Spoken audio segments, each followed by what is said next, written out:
Welcome to online enrollment registration for the West Linn-Wilsonville School District. In this video, we'll show you how to input parents' information for new accounts. First, go to the district website and click on Registration.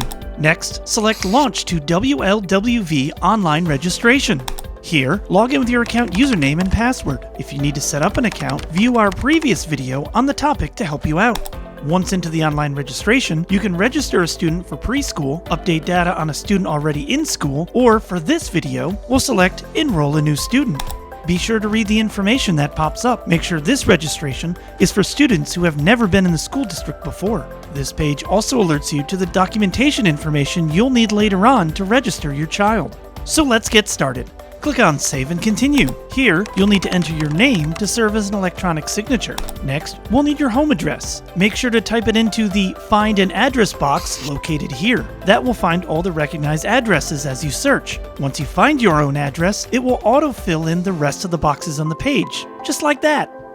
If your mailing address and physical address are the same, make sure this box is checked. Otherwise, uncheck it and fill in your mailing address. From here, you can fill out demographics on yourself if you choose, including gender and preferred language for communication. Just click on the drop-down menu for a full choice of languages. After that, input personal information if you wish, including employer and job title. On the next page, add your contact information. You must add at least one phone number before you can move on to the next page. If you wish to add more phone numbers, click the Add New button. Your email should auto-populate with the address linked to this account, but you can also include more. If you wish to add more parents or guardians to the account, select the button here and complete the same steps as you did for yourself.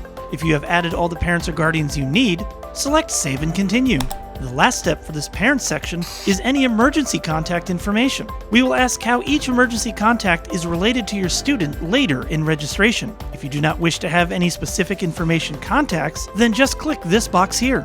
Hit Save and Continue. That will take you to inputting information on your specific students. We'll cover that topic in our next video.